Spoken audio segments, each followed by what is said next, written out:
देखो बेटा, एक स्थिर झील है, मतलब जो झील है, झील में जहां झरना, झरना से जहां पानी इकट्ठा होता है उसको क्या कहते हैं? झील में एक पत्थर ऐसे जब हम फेंकते हैं तो देखे होंगे कि उस पे गोल गोल क्या बनता है? डायग्राम बनता है, तरंगे बनती है। कैसा बनता है? गोला टाइप का। तो पत्थर डाला जाता है तो तरंगे वृत्तों में कई सेकंड में बेटा? 5 सेंटीमीटर प्रति सेकंड। यहां देखो ध्यान से, 5 सेंटीमीटर प्रति सेकंड की गति से चलती है। जब वृत्ताकार तरंगों की त्रिज्या कितना हो? 8 सेंटीमीटर, तो उस क्षण घिरा हुआ क्षेत्रफल किस दर से क्या हो रहा है? बढ़ रहा है। मतलब इसमें अगर क्वेश्चन में हम लोग जो दिया हुआ है उसके अनुसार अगर चले तो क्वेश्चन में घिरा हुआ क्षेत्रफल किस दर से क्या हो रहा है? ध्यान से समझो। अब यहाँ पे हम लोगों को दिया क्या है? सबसे पहले क्या लिखेंगे हम लोग? जिसको आ रहा तो उठा, दिया हुआ में क्या लिखेंगे? मतलब जो उसकी वृत्त में 5 सेंटीमीटर प्रति सेकंड की गति से क्या होती है? चलती है। तो लिखेंगे माना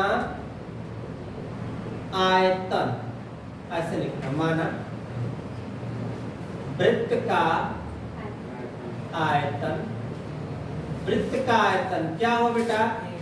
अगर देखा जाए तो वृत्त का आयतन भी है तथा त्रिज्या क्या हो? आर। ध्यान देना, जो वृत्त है आयतन भी है और त्रिज्या आर। क्या दिया है? डी आर बटा डी। उसके रेडियस में परिवर्तन हो रहा है और किसके सापेक्ष हो रहा है? एस मीन सेकंड, सेकंड में समय। क्या दिया है? 5 सेंटीमीटर प्रति सेकंड। आर बराबर भी दिया हुआ है कितना? 8 सेंटीमीटर। ये है क्वेश्चन में दिया। भी बराबर पाई आर स्क्वायर। क्यों पाई आर स्क्वायर लिखा गया बेटा? चूंकि यहाँ पे आयतन नहीं दिया, क्षेत्रफल दिया है बेटा। रुक जाओ रुक जाओ रुक जाओ, यहाँ भी नहीं रहेगा। वृत्त का क्षेत्रफल, वृत्त का क्षेत्रफल क्या है? ए है। ध्यान देना, ए है। तो यहाँ पे ए बराबर पाई आर स्क्वायर। अब किसके सापेक्ष? टी के सापेक्ष क्या? अवकलन करने पर। ध्यान देना, किसके सापेक्ष? टी के। डी ए बटा डी टी। दो कहाँ? आगे 2 पाई आर डी आर बटा के डी। कोई दिक्कत? 2 पाई अपने स्थान पे, आर का मान क्वेश्चन में दिया है 8 और डी आर बटा डी टी का मान हो गया 5। गुणा करो, 2 8 16, 16 5 80 पाई सेंटीमीटर स्क्वायर प्रति सेकंड। बस यही अपना क्या हुआ? कोई दिक्कत? यहाँ तक इसके साथ नेक्स्ट क्वेश्चन लिखते हैं। अब जो क्वेश्चन दिया है यहाँ भी देखो, पढ़ो। वृत्त की कितनी? 0.7 सेंटीमीटर प्रति सेकंड की दर से।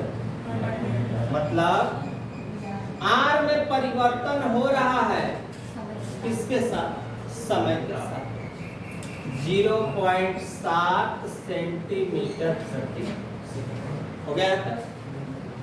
इसकी परिधि की क्या ज्ञात करना है? वृद्धि की दर हमें पता नहीं है। और एक चीज और पता है, आर बराबर कितना है भैया? 4.9 यहाँ पे हो गया।